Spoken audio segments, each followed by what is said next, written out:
I look at it in terms of network effects, what networks are growing within crypto.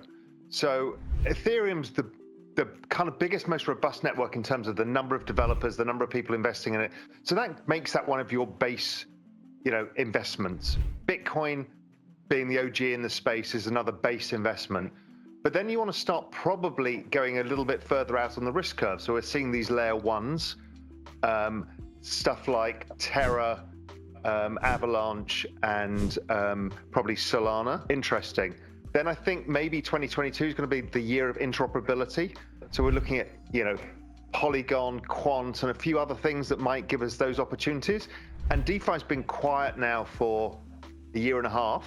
So I think we might see the next wave of DeFi, along with NFTs and social tokens. So there's a lot to play for still this year, lots happening. Look, the Downspace is really interesting. It's very early. It's really suitable to some stuff like Flamingo DAO, investing, really interesting. Ownership of assets, Constitution DAO, really interesting. It failed to do what it was supposed to do, but the genie's out of the bottle. So DAOs are going to be used for political capital fundraising.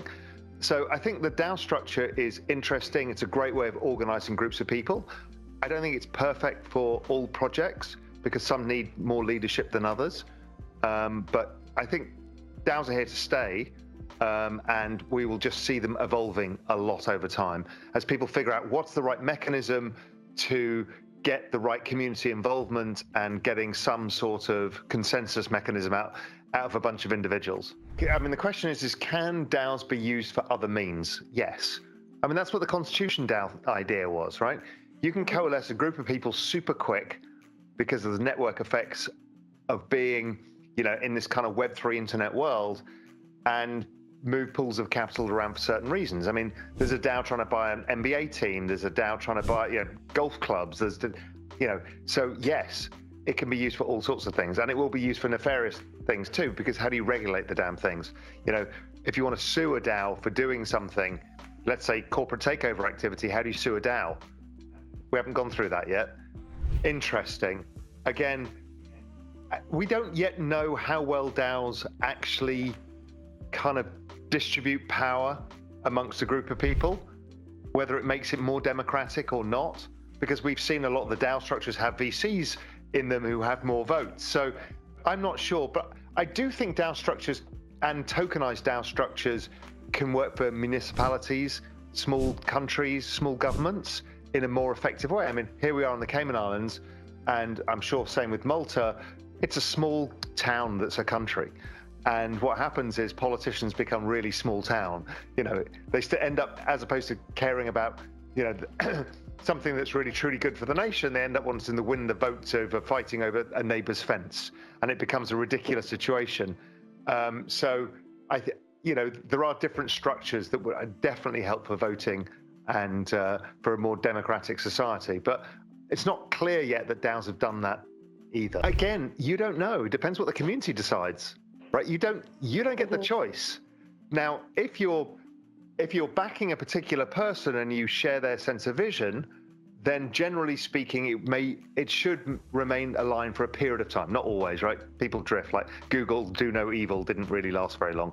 But with a DAO, it depends what the community does. I mean, the DAO can pivot immediately and can turn it into a political organization, which you didn't want. So, I don't think there's any panacea. There's no perfect solution. And I don't think DAOs are the answer to everything. I just think they're really interesting for some things, particularly when the hive mind can produce better results, like investments. I think brilliant ideas.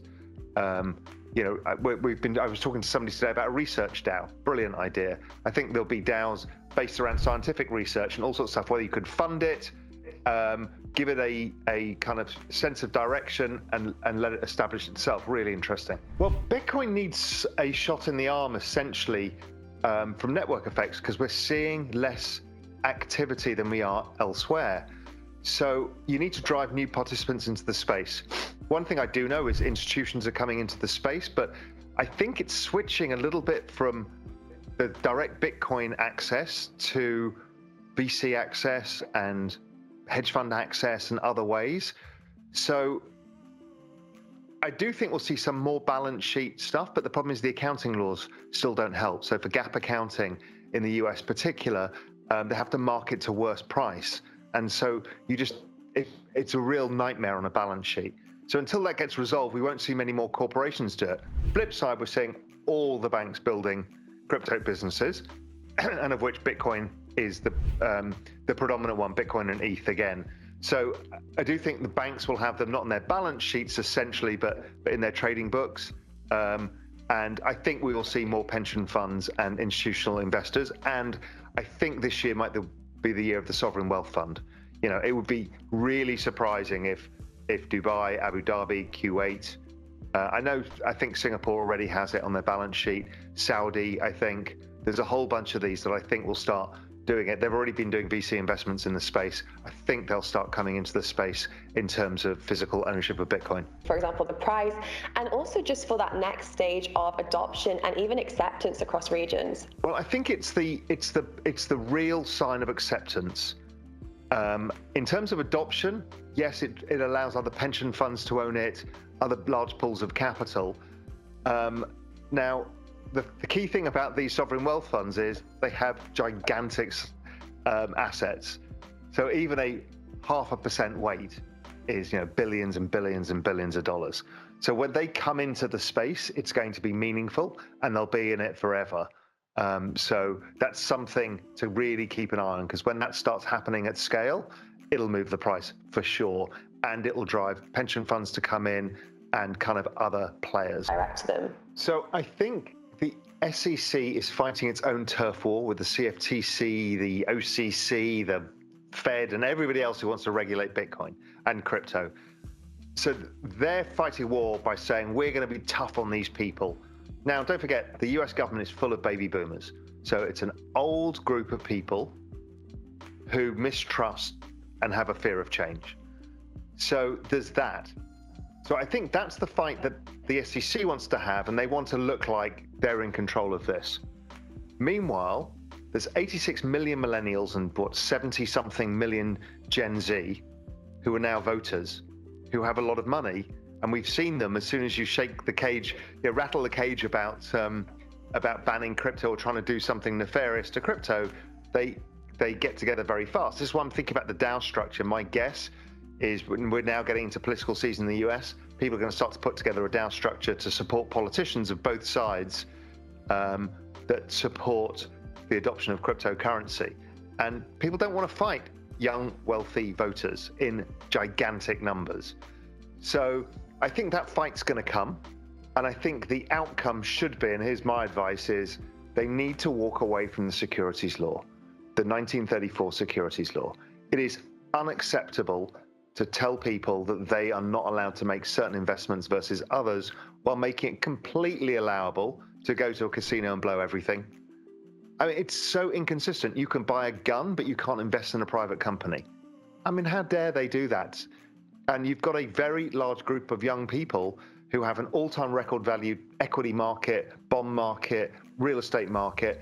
Here's the opportunity of a lifetime, and you think it's right to stop them. So I think people need to change the rules. I spoke to the chief fintech officer of Singapore on Real Vision recently, and I said, how's Singapore doing it? And he said, well, what we've done is just said, we'll give you risk warnings. So we tell you that it's a risky thing, that it's an early stage investment, and that it could go to zero, but feel free to invest.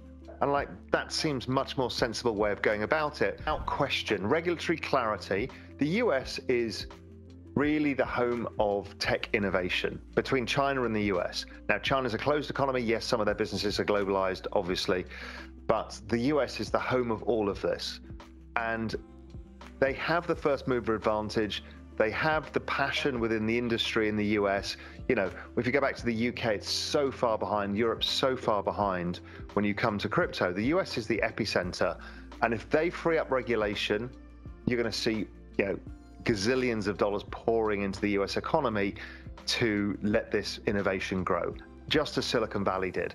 I mean, look, out of Silicon Valley, you might have banned internet because of free speech and whatever. They tried to do it with Facebook and Google and everybody. You didn't. What did you create? Some of the biggest companies in the world. Now, they come with downside. You know, they have they've got issues in their business models, but they bought trillions and trillions of dollars into the US. From them, because it does seem to have a correlation on the markets. Yeah, so we took out maybe 50% of all active wallet addresses when China banned it. I mean, if you look at the active addresses, I mean, it fell. Now, a bunch of them were people who kind of stopped trading because of the sell-off in May. But let's say 30% of the entire market left. So it has a big difference. Now, the rest of the world will catch up. India's growing, other countries are growing, Nigeria's growing, etc. So I think it gets replaced. But yes, of course. I mean, if you've got 1.3 billion people and you take them out of the crypto market, that doesn't help.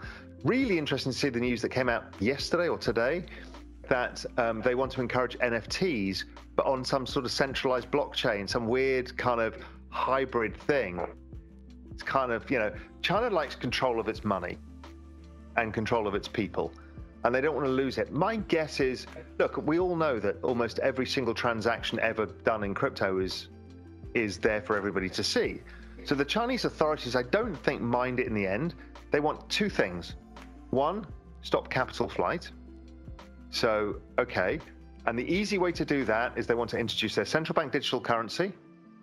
Once everybody's in the central bank digital currency, then you can track every transaction as it goes in and out.